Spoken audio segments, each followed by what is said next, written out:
പ്രതിപക്ഷം വളരെ കൃത്യമായി ആരോപിക്കുന്ന ഒരു കാര്യം പോലീസ് തലപ്പത്തെ ADGP MR അജിത് കുമാറും RSSും തമ്മിലുള്ള ബന്ധമാണ്. ഇതുവരെയും ആരും അതിന് മറുപടി പറഞ്ഞില്ല. ഞങ്ങൾക്ക് പൊളിറ്റിക്കൽ ഡീൽ ഇല്ല എന്ന് MV ഗോവിന്ദൻ മാസ്റ്റർ ഇന്ന് പറയുന്നുണ്ട്. ഞങ്ങൾക്ക് അതിന്റെ കാര്യമില്ല, ഞങ്ങളുടെ രാഷ്ട്രീയ എതിരാളികളാണ് BJP എന്ന് പറയുന്നുണ്ട്. അതിനപ്പുറത്ത് ഇങ്ങനെ ഒരു കൂടിക്കാഴ്ച നടന്നോ ഇല്ലയോ എന്ന് ആരും നിഷേധിക്കുന്നില്ലല്ലോ. ഇന്ന് RSSന്റെ സംസ്ഥാനത്തെ പ്രമുഖനായ നേതാവ് നിഷേധിച്ചു എന്നതിൽ കവിഞ്ഞ് CPMന്റെ ഭാഗത്തു നിന്നോ ADGPയുടെ ഭാഗത്തു നിന്നോ ഇതിന്റെ കുഞ്ചിക സ്ഥാനത്തിരിക്കുന്ന ആരുടെ ഭാഗത്തു നിന്നോ അങ്ങനെ ഒരു നിഷേധം വരുന്നില്ല. ADGP MR അജിത് കുമാർ നാഗ്പൂരിൽ നിന്ന് നേരിട്ട് ഓർഡറുകൾ എടുക്കാറുണ്ടോ? വളരെ കൗതുകകരമാണ് അങ്ങയുടെ ചോദ്യം. അങ്ങ് ആദ്യം പറഞ്ഞു ഇത്രയും ഗൗരവമായിട്ടുള്ള ഒരു ആരോപണം ഉണ്ടായിട്ട് ആരും ഇതുവരെ നിഷേധിച്ചില്ലല്ലോ. അത് അടുത്ത വാചകത്തിൽ അത് ചേർക്കുന്നു, RSSന്റെ കേരളത്തിലെ ഏറ്റവും മുതിർന്ന നേതാവ് അത് നിഷേധിച്ചിട്ടുണ്ട്. പക്ഷെ CPM അത്തരം ആളുകളുടെ ഭാഗത്തുനിന്നോ ആണ്, RSSന്റെ ഭാഗത്തുനിന്നും ഉണ്ട്. ഞാൻ കണ്ടു പ്രതികരണം. അതിനുത്തരം പറയാൻ അതിനുത്തരം പറയാൻ ഞാൻ അശക്തനാണ്. എന്തുകൊണ്ട് CPM പ്രതികരിക്കുന്നില്ല, MR അജിത് കുമാർ എന്തുകൊണ്ട് പ്രതികരിക്കുന്നില്ല എന്ന് എനിക്കറിയില്ല. പക്ഷെ അൻവറിന്റെ ആരോപണം തെറ്റാണ്, വ്യാജമാണ് എന്നുള്ളത് തെളിയിക്കപ്പെട്ട് കഴിഞ്ഞിട്ടുണ്ട്. കാരണം അദ്ദേഹം പറഞ്ഞ ദിവസത്തിൽ അൻവറോ ദത്താത്രേയ ഹൊസബളയോ തമ്മിലൊരു മീറ്റിംഗ്, അജിത് കുമാറും തമ്മിലൊരു മീറ്റിംഗ് ഉണ്ടായിട്ടില്ല എന്ന് സംഘത്തിന്റെ പ്രാന്തസംഘചാലകനായിട്ടുള്ള PN ഈശ്വരൻ തന്നെ മാധ്യമങ്ങൾക്ക് മുന്നിൽ വെളിപ്പെടുത്തിയിട്ടുണ്ട്. അപ്പോൾ പുതിയ സ്പെക്കുലേഷൻ കൊണ്ടുവന്നിട്ടുണ്ട്. എന്താ പറയുക, RSSന്റെ സർസംഘചാലകനെയല്ല, സർക്കാർ വാഹിനിയല്ല, മറ്റേതോ മുതിർന്ന പ്രചാരകനെയാണ് കണ്ടത് എന്ന് പറയുന്നുണ്ട്. ഇനി അത് ആരാണെന്ന് പറഞ്ഞു കഴിഞ്ഞാൽ അതുമായി ബന്ധപ്പെട്ട വിശദാംശങ്ങൾ പുറത്തു കൊണ്ടുവരാൻ സാധിക്കും. പക്ഷെ അൻവറിന്റെ ആരോപണങ്ങളിൽ പലതും ഗൗരവമായിരിക്കുമ്പോഴും അത് പൂർണ്ണമായി സ്വീകരിക്കാൻ സാധിക്കാത്തതിന്റെ പിന്നിലുള്ള യഥാർത്ഥ കാരണം അയാൾ ഇത്തരത്തിൽ പല അസംബന്ധങ്ങൾ ഇതിന്റെ കൂടെ പറയുന്നുണ്ട് എന്നുള്ളതാണ്. അപ്പൊ അൻവറിനെ സംബന്ധിച്ച് നമുക്കറിയാം, ഒരാളുടെ ഒരു ആരോപണത്തെ നമ്മൾ ഏറ്റെടുക്കുകയും അതിന്റെ പേരിൽ ഒരു പ്രക്ഷോഭം നടത്തുകയും ചെയ്യണമെങ്കിൽ ഈ ആരോപണം ഉന്നയിക്കുന്ന ആളുടെ ഒരു വ്യക്തിപരമായിട്ടുള്ള ക്രെഡിബിലിറ്റി എന്ന് പറയുന്ന ഒരു പ്രശ്നമുണ്ട്. നമുക്ക് വിടാം. അൻവർ ഈ പറഞ്ഞ മൊത്തം കാര്യങ്ങളിൽ പൊരുത്തക്കേടുള്ള പ്രഥമ ദൃഷ്ടിയ അസംബന്ധമെന്ന് തോന്നുന്ന കുറെ കാര്യങ്ങളുണ്ട്. പക്ഷേ VD സതീശൻ കേരളത്തിന്റെ പ്രതിപക്ഷ നേതാവാണ്. അദ്ദേഹം ഉത്തരവാദപ്പെട്ട സ്ഥാനങ്ങളിൽ ഇരിക്കുന്ന ഒരാളാണ്. ക്രെഡിബിലിറ്റി ഇല്ലാത്ത ആളാണ് VD സതീശൻ എന്ന് താങ്കൾക്ക് അഭിപ്രായമുണ്ടോ? VD സതീശൻ വളരെ സ്പെസിഫിക് ആയി അൻവർ പോയ വാഹനമടക്കം, ഈ ADGP പോയ വാഹനമടക്കം ഹയാത്തിൽ പാർക്ക് ചെയ്ത് ഇന്ന സ്ഥലത്ത് പോയി ദത്താത്രേയ ഹൊസബലയെ കണ്ടു, സർക്കാർ വാഹനം കണ്ടു എന്ന് പറയുന്നത് കേരളത്തിന്റെ പ്രതിപക്ഷ നേതാവാണ്. കേരളത്തിന്റെ പ്രതിപക്ഷ നേതാവിന്റെ ക്രെഡിബിലിറ്റി നമ്മൾ സംശയിക്കണോ? അല്ല, അദ്ദേഹത്തിന്റെ ക്രെഡിബിലിറ്റിയെ സംശയിക്കണോ ഇല്ലയോ എന്നുള്ളത് പോട്ടെ, അദ്ദേഹം ആ പറഞ്ഞ കാര്യം അസംബന്ധമാണ്. അങ്ങനെ ഒരു മീറ്റിംഗ് ഉണ്ടായിട്ടില്ല എന്ന് RSSന്റെ മുതിർന്ന നേതൃത്വം, പ്രാന്ത നേതൃത്വം തന്നെ വിശദീകരിച്ച് കഴിഞ്ഞ സാഹചര്യത്തിൽ പിന്നീട് ആ പറയുന്നതിന് ഇനി കൂടുതൽ തെളിവ് കൊണ്ടുവരേണ്ട അദ്ദേഹമാണ്. അതല്ലാതെ ആ കാര്യത്തിൽ കൂടുതൽ എന്തെങ്കിലും ചർച്ചയ്ക്ക് സ്കോപ്പ് ഉണ്ടെന്ന് ഞാൻ കരുതുന്നില്ല. പക്ഷെ ഇവിടുത്തെ പ്രശ്നം എന്താണെന്ന് വെച്ചാൽ, ഇപ്പോഴും നമ്മൾ ചർച്ച ചെയ്യുന്ന പ്രശ്നം, നിങ്ങൾ എന്നോട് ചോദിക്കുന്ന ചോദ്യം ഇത് RSS അജിത് കുമാർ ബന്ധവുമൊക്കെ ബന്ധപ്പെട്ടതാണ്. അങ്ങനെ ഒരു ബന്ധത്തിന് എന്താണ് ഇവിടെ പ്രസക്തി? ഇവിടെ യഥാർത്ഥത്തിലുള്ള ഇഷ്യൂ എന്താണ്? MR അജിത് കുമാറിന് ഏതൊക്കെ രാഷ്ട്രീയ പാർട്ടികളായിട്ട് ബന്ധമുണ്ടോ എന്നുള്ളതല്ല. അങ്ങനെയാണെങ്കിൽ MR അജിത് കുമാറിന് കോൺഗ്രസുമായിട്ട് വളരെ അടുത്ത ബന്ധമുണ്ട്. സോളാർ കേസ് ഒത്തുതീർപ്പാക്കാൻ വേണ്ടി ശ്രമിച്ചത് MR അജിത് കുമാറാണ്. അതിന്റെ ഭാഗമായിട്ട് പരാതിക്കാരിയെ സ്വാധീനിച്ച് KC വേണുഗോപാലിന് ഉമ്മൻചാണ്ടിക്കെതിരെയുള്ള മൊഴികൾ തിരുത്താൻ ശ്രമിച്ചു എന്നൊരു ആരോപണം കഴിഞ്ഞ ദിവസം ഉണ്ടായിരുന്നല്ലോ. ഇത് സോളാർ കേസിലെ പരാതിക്കാരി ശരിവെച്ച സാഹചര്യം ഉണ്ടായല്ലോ. ഇവിടുത്തെ യഥാർത്ഥത്തിലുള്ള പ്രശ്നം MR അജിത് കുമാർ എന്ന് പറയുന്ന ആളുടെ രാഷ്ട്രീയമല്ല, ഇത് ഉന്നയിക്കപ്പെടുന്നതിന്റെ പിന്നിലെ രാഷ്ട്രീയമാണ് യഥാർത്ഥത്തിൽ കേരളം ചർച്ച ചെയ്യപ്പെടേണ്ടത്. ഇന്നത്തെ ഒരു സംഭവത്തിലൂടെ പുറത്തു വന്നിട്ടുള്ള എന്താണെന്ന് വെച്ചാൽ, CPMനുള്ളിൽ നടക്കുന്ന ഒരു ആഭ്യന്തര സംഘർഷത്തിൽ CPMന്റെ എല്ലാ കാലത്തും, CPMന്റെ ചരിത്രപരമായി തന്നെ മുഖ്യമന്ത്രിമാരും പാർട്ടി സെക്രട്ടറിമാരും രണ്ട് തട്ടിലാവാറുണ്ട്. ഇവർ തമ്മിൽ വലിയ സംഘർഷങ്ങളും ഉണ്ടാവാറുണ്ട്. അത് EMSഉം AK ഗോവിന്ദന്റെയും കാലഘട്ടം മുതൽ ആരംഭിക്കുന്നതാണ് ഞാൻ മനസ്സിലാക്കുന്നത്.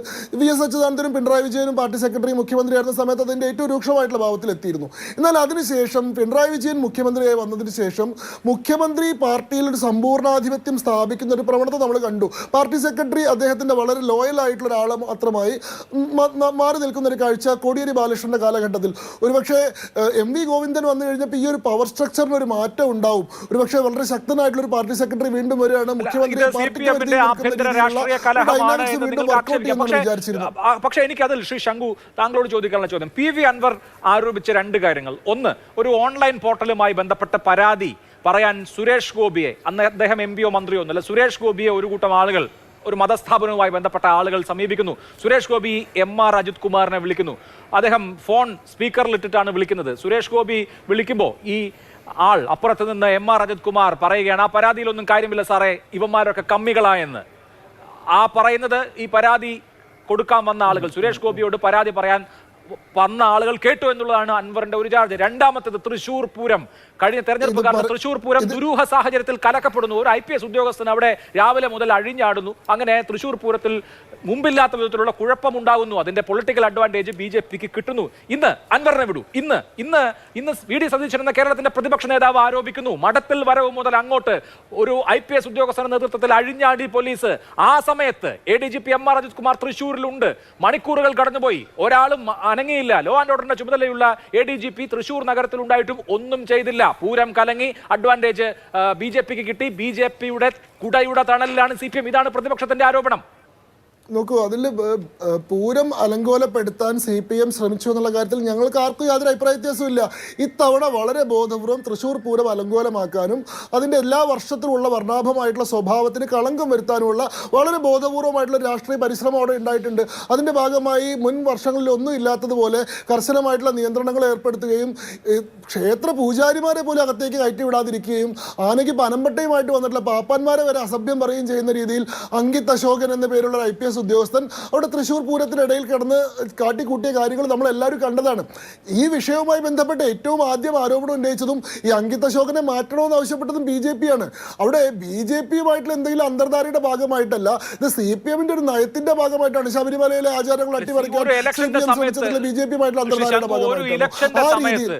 ഒരു ഇലക്ഷന്റെ സമയത്ത് തൃശ്ശൂര് അതിശക്തമായ ത്രികോണ മത്സരം നടക്കുകയാണ്. കേരളത്തിൽ ഒരിടത്തുമില്ലാത്ത ത്രികോണ മത്സരം, വളരെ ടൈറ്റായ ഫൈറ്റ്, ഓരോ വോട്ടും നിർണായകമായ ഫൈറ്റ് തൃശ്ശൂർ നടക്കുമ്പോൾ പൂരം അലങ്കോലപ്പെട്ടാൽ ആർക്കാണ് അതിന്റെ നേട്ടം, ആർക്കാണ് നഷ്ടം? പൂരം എന്ന് പറയുന്നത് ഹിന്ദുക്കളെ മാത്രമല്ല, തൃശ്ശൂരിനെ സംബന്ധിച്ച് വൈകാരികമായ ഒരു സംഗതിയാണ്. എല്ലാ തൃശ്ശൂർക്കാരെയും സംബന്ധിച്ച് പൂരത്തിന്റെ ഒരു വൈകാരിക ആവേശം അവരിലുണ്ട്. പൂരം അലങ്കോലമായാൽ നിശ്ചയമായും അതിന്റെ ദോഷഫലം അനുഭവിക്കേണ്ടി വരിക സർക്കാരിനെ നയിക്കുന്ന പാർട്ടിയാണ്, അല്ലെങ്കിൽ ഇടതുമുന്നണിയാണെന്നുള്ളത് സ്പഷ്ടമായിരിക്കും. അവരെന്തിനാണ് ഇത് കലക്കുന്നതെന്ന് അതെങ്ങനെയാണ് ഞാൻ അതിന് മറുപടി പറയാൻ സാധിക്കുക? നമുക്കവിടെ കാണാൻ കഴിഞ്ഞ കാഴ്ച എന്താണ്? കേരളം ഭരിക്കുന്നത് CPM ആണ്.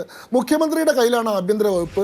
ആഭ്യന്തര വകുപ്പിന് കീഴിലാണ് പോലീസാണ് പൂരം അലങ്കോലപ്പെടുത്തിയത്. സാമാന്യ ബുദ്ധിയുള്ള ആളുകൾ പറയും പിന്നിൽ, അതായത് ആഭ്യന്തര വകുപ്പിനെ ഉപയോഗിച്ച് പൂരം കലക്കി BJPക്ക് കിട്ടിയെന്നുള്ളതാണ് VD സതീശൻ എന്ന കേരളത്തിന്റെ പ്രതിപക്ഷ നേതാവിന്റെ ആരോപണം. ലോജിക്കലാണ് ശ്രീ ശങ്കു, ലോജിക്കലാണ്. ഇങ്ങനെ എന്ത് ലോജിക്കലാണ്?